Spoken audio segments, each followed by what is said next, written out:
Hey genius, welcome back to the class. तो genius, हम discuss कर रहे थे कॉस्ट ऑफ कैपिटल के प्रैक्टिकल क्वेश्चंस, जिसमें आज अपन डिस्कस करेंगे प्रैक्टिकल क्वेश्चन नंबर 3। चलो रीड करते हैं अच्छे से। ABC company's equity share is quoted in the market at ₹25 per share currently.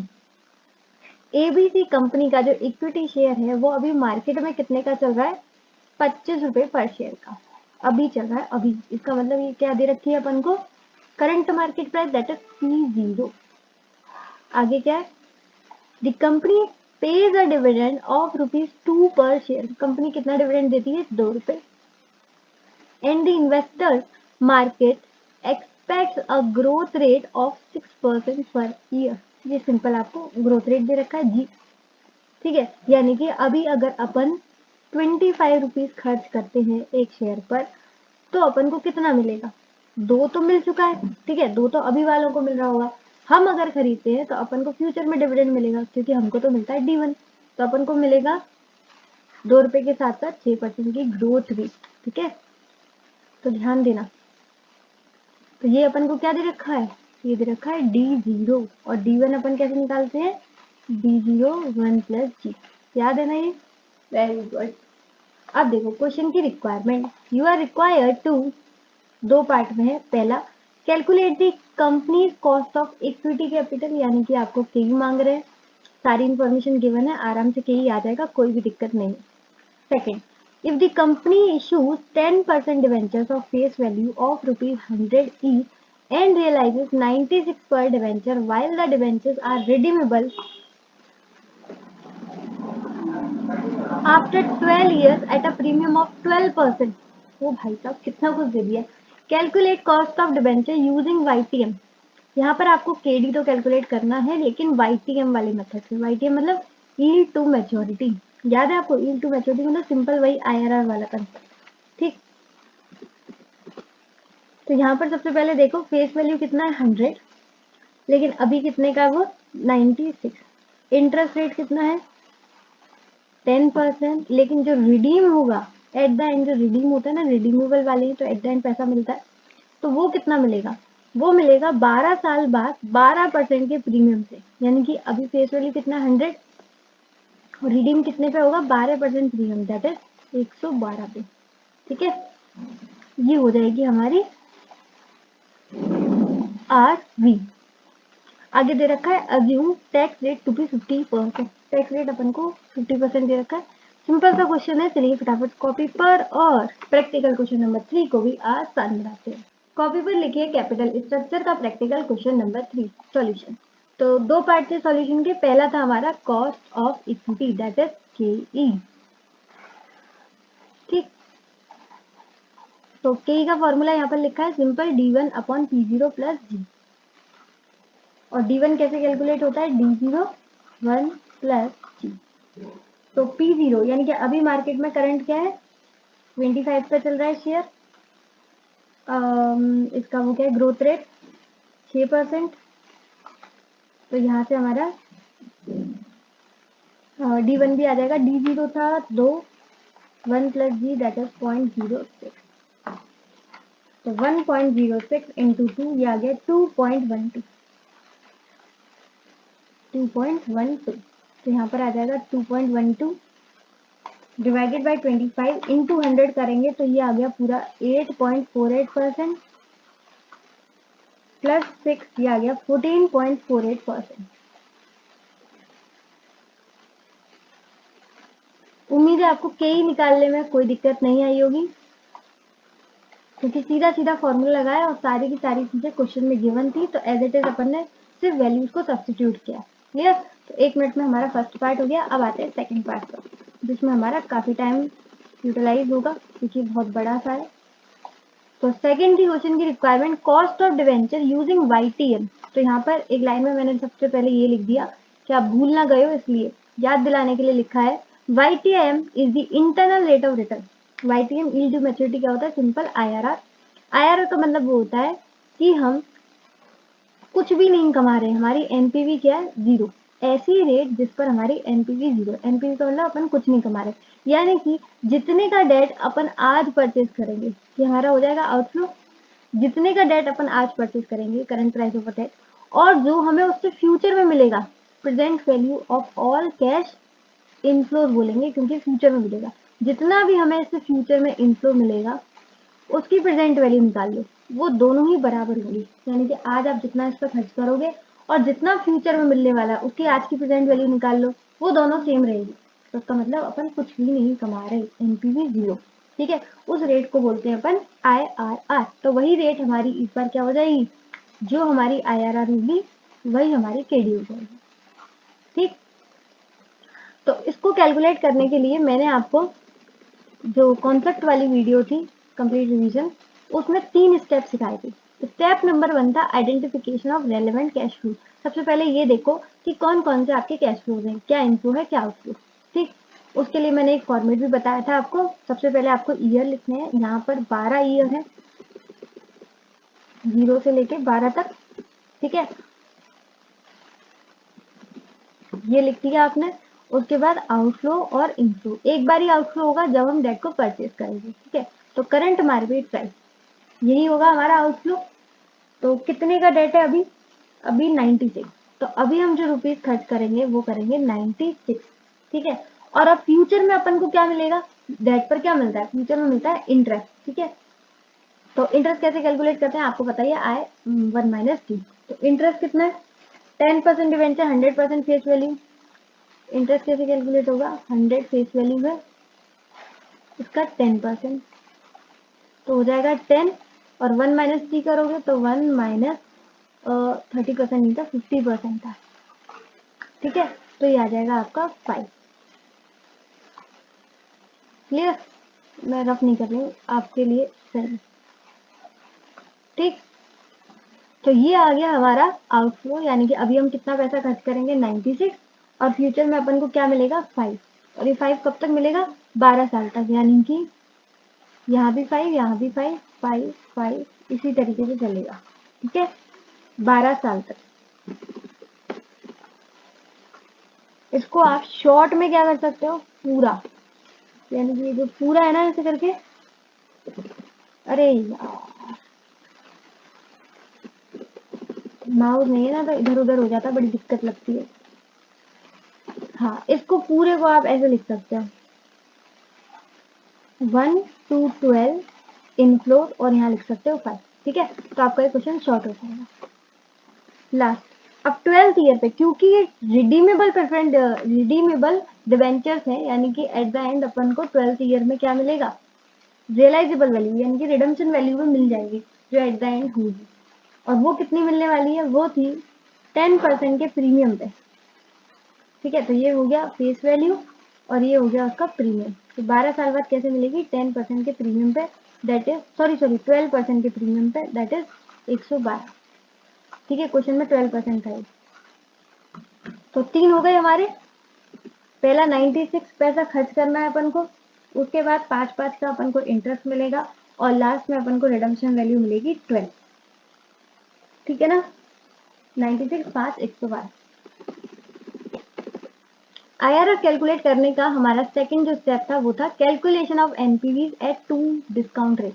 2 discount rate पे अपन एनपीवी क्यों कैलकुलेट करते हैं, क्योंकि एक रेट से अपन को चाहिए होता है पॉजिटिव एनपीवी, और एक बार हमारा पॉजिटिव एनपीवी आ गया तो हम रेट को बढ़ाकर दूसरी रेट चाहिए होती है अपन को, ताकि हम ले जाए निगेटिव एनपीवी। ठीक है, तो पॉजिटिव आती है तो रेट को बढ़ा देंगे तो निगेटिव आ जाएगी, और अगर पहले निगेटिव आती है तो रेट को घटा देंगे तो पॉजिटिव आ जाएगी। कुल मिला के अपन को IRR कैलकुलेट करने के लिए 2 एनपीवी चाहिए होती है, एक पॉजिटिव और एक निगेटिव। क्लियर, तो उसके लिए नेक्स्ट हमारा ये रहा format, year, cash flow, discount factor. तो पहले अपन एट द रेट 10% पे करेंगे, फिर देखेंगे पॉजिटिव आती है निगेटिव। प्रेजेंट वैल्यू, तो कैश फ्लोज में इंटू कर देंगे डिस्काउंट फैक्टर का, तो पीवी आ जाएगी। उसके बाद जो भी हमारी एनपीवी आएगी उसको देखकर अपन नेक्स्ट डिस्काउंटिंग रेट सिलेक्ट करेंगे, और फिर से कैश फ्लो का इंटू करेंगे डिस्काउंट फैक्टर में, और ये हमारी पीवी आ जाएगी। ठीक है, तो एक हमारी पीवी आ जाएगी पॉजिटिव और एक आएगी हमारी नेगेटिव। आगे लिखते हैं ईयर, 0। 0 में क्या होगा हमारा आउटफ्लो, और डिस्काउंटिंग फैक्टर 0 में तो 1 ही जाएगा। प्रेजेंट वैल्यू इसकी क्या होगी?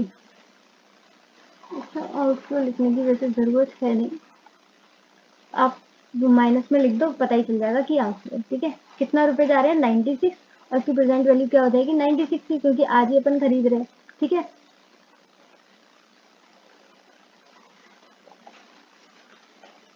नेक्स्ट 1 से 12 साल तक। अब 1 से 12 साल तक अपन को कितने रुपए मिलने वाले हैं? 5 रुपए। तो ये हो गए सारे हमारे इनफ्लोज, और ये था हमारा आउटफ्लो। वैसे मैंने माइनस में लिख दिया तो पता ही चल जाएगा आप लोगों को।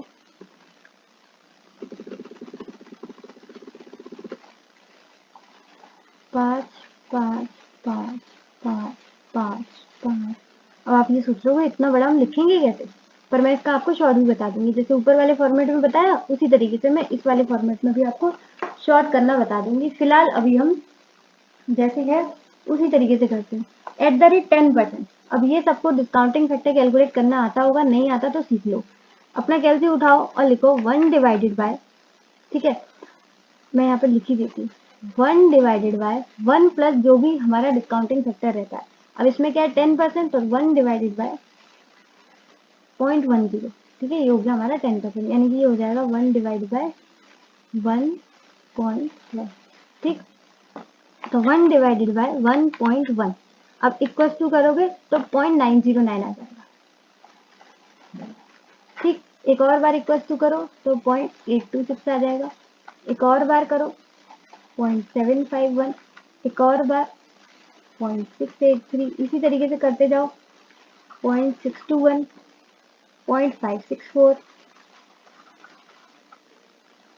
0.513, 0.467, 0.424, 0.386, 0.35350। ये कौन सा है? 11 का होगा ये, एक और करना है। 0.319। ठीक है, और ये भी 12 ही है, देखो दोनों 12 है ना, तो इसके लिए भी क्या हो जाएगा? 0.319। क्लियर? तो ये 5-5 रुपए अपन को 1 से 12 साल तक मिल रहा है, और 12 साल के अपन ने प्रेजेंट वैल्यू का जो फैक्टर है वो कैलकुलेट कर लिया है। अब इसको शॉर्ट बनाने के लिए आप क्या कर सकते हो, ये सारे जो है ना, ये सारे प्रेजेंट वैल्यू यहाँ तक थे शायद, इन सबको प्लेस कर लोगे। एक बार मैं चेक कर लूँ, 12 ही है ना, 1 2 3 4 6 7 8 9 10 11। ठीक है, अब इन सबको अब प्लस कर दो। ठीक है, और वो डायरेक्ट लिख लो। या तो आप क्या कर सकते हो, 5 का इंटू करोगे इसमें और फिर यहाँ पे लिखते जाओ, ऐसे करते जाओ, या फिर इसका मैं आपको शॉर्ट बता रही हूँ वो कर लो। इन सबको प्लस करके और इसका शॉर्ट कर लो, तो 0.909 प्लस 0.826 प्लस 0.751 प्लस 0.683 प्लस 0.621,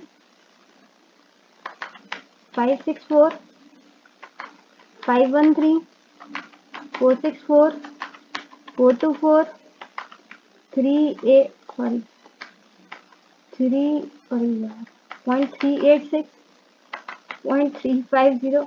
ये अगर एक भी गलत हो गया ना तो दिक्कत हो जाएगी। 0.319 हो गया, ये हो गया 6.81। तो इन सबका टोटल आ गया 6.81। तो मैंने आपको बताया या तो आप एक एक करके इनका डिस्काउंटिंग फैक्टर कर सकते हो, या फिर इन सबको इस तरीके से लिख सकते हो। ठीक है, तो अब डायरेक्ट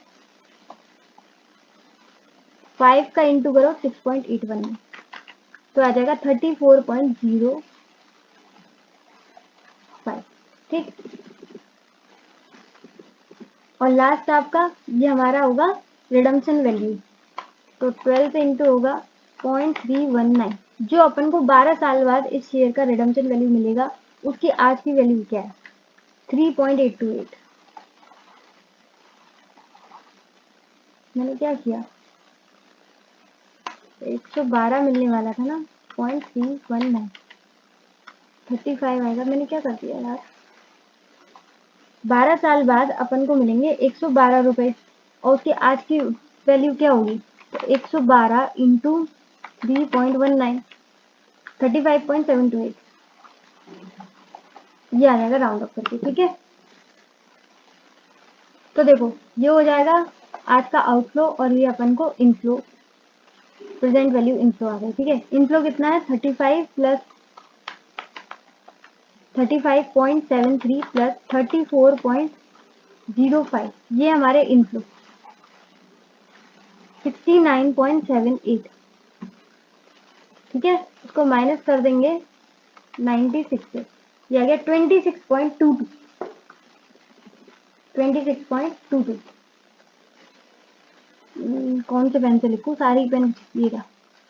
तो हमारी पहली जो एनपीवी आई है वो आई है 26.22। और ध्यान देना ये हमारी निगेटिव एमपीवी आई है, निगेटिव, हमें निगेटिव पहले ही मिल गई, यानी कि अब हम रेट बढ़ाने के बजाय रेट को घटा देंगे। ठीक है, तो पहले अपन ने डिस्काउंटिंग फैक्टर करा था @10%, अब अपन करेंगे @5%। क्लियर? और सेम वही करना है आपको, 12 साल का वो निकालना है, प्रेजेंट वैल्यू फैक्टर। तो इस बार क्या करेंगे, यहाँ पर ध्यान दो, 1 डिवाइडेड बाय, यहाँ पर 1 प्लस 0.05, इसी को बोलेंगे अपन 5%। तो ये बन जाएगा 1 divided by 1.05।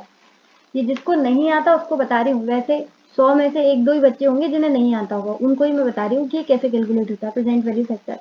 1 divided by 1 plus जो भी आपका डिस्काउंटिंग परसेंटेज आप जो सिलेक्ट कर रहे हो, तो हमारा 10% था, तो अब अपन उसको कम लगाकर यानी कि 5% सिलेक्ट कर रहे हैं, तो 1 डिवाइड बाय 1.05।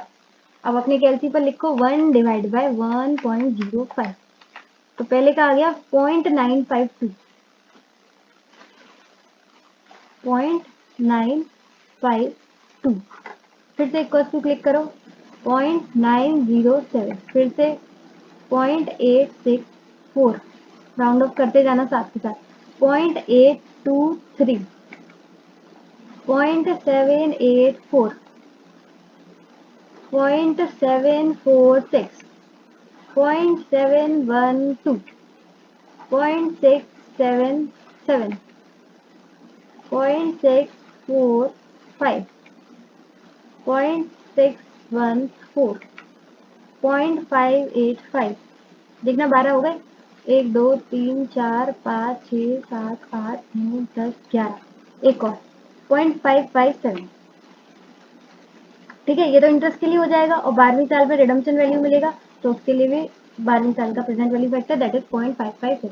अब अगेन क्या करेंगे अपन, या तो आप एक काम कर सकते हो कि 5 का इंटू करो इससे, फिर 5 का इंटू करो इससे, फिर 5 का इंटू करो इससे, एक एक करके करके, और यहाँ पर सारे कैलकुलेट करके उसके बाद उन सबका प्लस करो, या फिर डायरेक्ट मैंने आपको बताया क्या करो, इन सबको प्लस कर लो।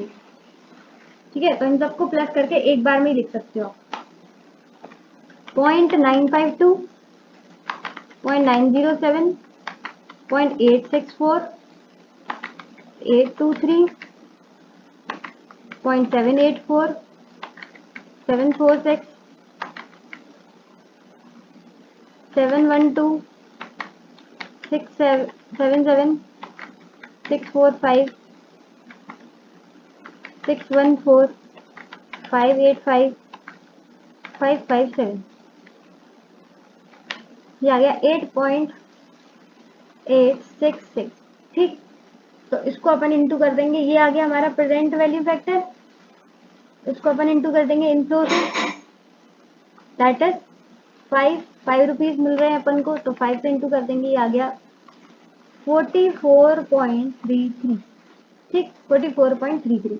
और लास्ट में अपन को 112 से वो भी मिलेगा, तो उसकी प्रेजेंट वैल्यू क्या होगी, तो प्रेजेंट वैल्यू फैक्टर से इंटू कर देंगे 12वें वाले से, तो 0.5, अरे भाई कैलसी को क्या हो गया, 112 इंटू 0.557, ये आ गया 62.384। ठीक है, तो ये दोनों क्या है अपने, ये दोनों है इनफ्लो, तो इनको प्लस करेंगे 6, राउंड ऑफ कर दो इसे,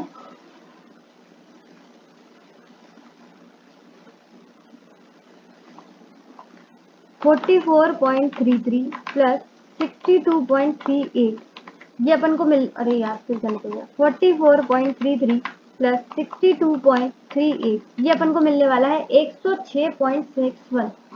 इन दोनों का प्लस क्या आ गया 106.61।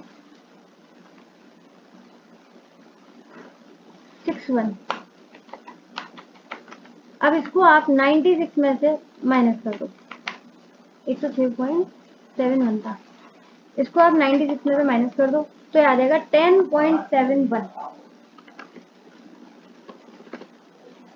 क्या आ जाएगा इसका आंसर 10.71। ये आपकी आ गई पॉजिटिव एनपी। ठीक है, यही अपन को चाहिए थी, एक निगेटिव एक पॉजिटिव। तो ये आ गई हमारी निगेटिव एनपीवी 10% से और ये आ गई हमारी पॉजिटिव एनपीवी 5% से। अब अपन आईआरआर कैलकुलेट कर सकते हैं। अगर आपको ये ऊपर वाला फॉर्मेट समझ में नहीं आया तो मैं एक बार इंस्टीट्यूट के मैथ से समझा दूंगी। वैसे मैंने बहुत लॉन्ग करके समझाया ताकि आपको एक एक चीज समझ में आए। फिर भी अगर डाउट आ रहा है तो कोई टेंशन मत लेना, आईआरआर कैलकुलेट करने के बाद एक बार मैं फिर से समझा दूंगी। ठीक है, आप आईआरआर पे आ जाओ। पहले लोअर रेट क्या थी हमारी, एक थी 10%, एक 5%, यानी कि लोअर रेट थी 5%। पॉजिटिव एनपीवी कौन सी, ये वाली 10.71। डिफरेंस इन एनपीवी तो दोनों को माइनस कर देंगे, तो 10.71 माइनस करेंगे माइनस के 26.22, कुल मिला के इन दोनों का प्लस ही हो जाता है। डिफरेंस इन रेट, तो रेट में कितना डिफरेंस था, 10 में से 5 गए 5। ठीक, और नीचे इनको प्लस कर लूँ पहले, 10.71 प्लस 26.22, नीचे आ जाएगा 36.93, ऊपर आ जाएगा 10.71। ठीक है, अब 10.71 डिवाइडेड बाय 36.93 इंटू 5, ये आ गया 1.45, 5% प्लस 1.45%, ये आ गया 6.45%। ठीक, तो आपका आईआरआर आ गया 6.45%। लिख भी दो, IRR is equal to 6.45%, therefore जो हमारा केडी होगा वो भी हो जाएगा 6.45%, क्योंकि उन्होंने बोला था ना केडी कैलकुलेट करो वाईटीएम से, और वाईटीएम क्या होता है आईआरआर, तो जो आईआरआर वही हमारा केडी, दैट इज 6.45%। ठीक है, उम्मीद है आपको समझ में आ गया होगा। अगर आपको एक प्रेजेंटेशन समझ में नहीं आई तो एक बार और देख लो कि मैंने बस यहाँ पर ये कहा था कि आप जो भी डिस्काउंटिंग फैक्टर यूज कर रहे हो, ठीक है 10%, तो 10% पूरा प्रेजेंट वैल्यू फैक्टर आपका कैलकुलेट हो गया। अब आप चाहो तो 5 का इसमें एक एक करके इंटू करो, 5 का इंटू करोगे 0.826 में, 5 का इंटू करोगे 0.75 में। लेकिन आप चाहो तो आप क्या कर सकते हो, 5 को सिर्फ एक बार लिखो, जैसे मैं अभी बता देती हूँ।